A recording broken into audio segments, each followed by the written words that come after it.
খালুজানের নামে এতিমখানায় মাদ্রাসায় দান করছি, সব জায়গায় দোয়া পড়ানো হইতেছে। আমি নিজে খালুজানের কবর জিয়ারত করে আসছি।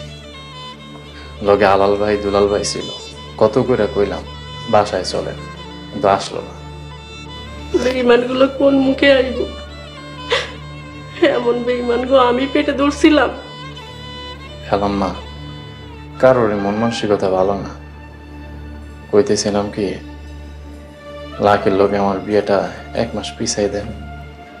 বাবা, তোমার একটা কথা কই, লাকি এই বিয়াতে রাজি না। সত্যি কথা বলতে আমিও এই বিয়াতে রাজি না। মানে? আলী ভাই, আমরা পাপী, আমাকে মাফ করবেন।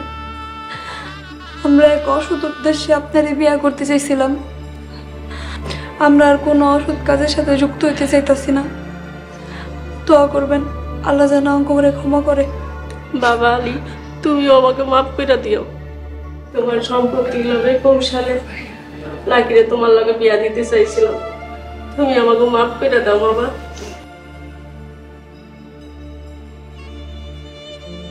ভাবি আমাকে মাফ করে দিন। আপনার স্বামী আপনার সংসার বুঝা না, আমরা এখন চাই। বাবা মানে আপনারা কই যাবেন? বস্তিতে মা মেয়া দুইজনে গার্মেন্টসে কাজ করলে দুইজনে চইলা যাইব। তোমাকে ক্ষতি করার লাগে আইছিলাম, পরে ধন সম্পত্তির উপরে লোভ কইরা খালি জীবনে হারাইছি আর হারাইছি, আর কিছু হারাইতে চাই না। খালা, লাকি আমার বই, ওর সুন্দর একটা বিয়া দেওয়া আমাকে দায়িত্ব। আর তাছাড়া আমি আর আলী দুইজনই এতিম। আপনি আমাকে মায়ের মতো, সন্তান গোড়াইখা আপনি কই যাবেন? নিজের সন্তানের ঘরে ঠাঁই হইল না, জাগর সারা জীবন ক্ষতি কইরা বড় লোক হইতে চাইছি, তারাই ঠাঁই দিল, মা বোনের দায়িত্ব নিল। আল্লাহ, তোমার শুকরিয়া আমি কেমনে আদায় করব, তুমি কইয়া দাও। আপনি শুধু আমাদের লোকে থাকবেন, নামাজ পড়বেন আর দোয়া করবেন আমাদের জন্য, আর কিচ্ছু চাই না।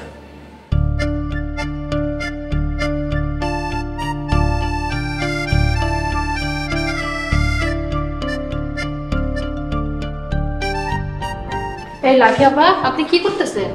আপনাকে নাস্তা রেডি করছি, এখন আলী ভাইরা ডাকতেন, তারপর আপনারা দুজন নাস্তা করেন। আপনি নাস্তা বানাইতে গেছেন কেন? আপনি হলেন এইবারই 2 দিনের মেহমান, আপনার তো কাজকর্ম করার দরকার নেই, আমি একাই যথেষ্ট। 2 দিনের 4 দিন বুঝি না, মানুষ কাজের মধ্যে থাকলে মনের মধ্যে খারাপ চিন্তা হয় না। একদম সঠিক কথা কইছো লাকি। মহিমা, লাকি তোমার এই কাজে কর্মে সহযোগিতা করলে সমস্যা করি। ঠিক আছে, আপনার যখন কোনো আপত্তি নাই করুক। আর একটা কথা ভাবি, আজকে থেকে আপনি আর আমারে লাকি আপা করবেন না, লাকি করে রাখবেন। আর আপনি করা করবেন না, তুমি করা করবেন। না না, আপনি ঠিক আছে। আপনি কইলে পরপর মনে হয় আপনার কাছে হাজার করে রিকোয়েস্ট করতেছে, আপনি আমারে নাম ধরা রেখেন আর তুমি করা করেন। মহিমা, লাকি তো একদম উচিত কথা কইছে। আমি তো লাকির বড়, সেই সুবাদে তুমিও তো লাকির বড় ভাবি। আচ্ছা, এইটাও ঠিক আছে। থ্যাংক ইউ ভাবি। আচ্ছা ঠিক আছে, সবাই নাস্তা করতে বসুন। লাকি, তুমিও বসো, এক লোকে নাস্তা করবো। আচ্ছা।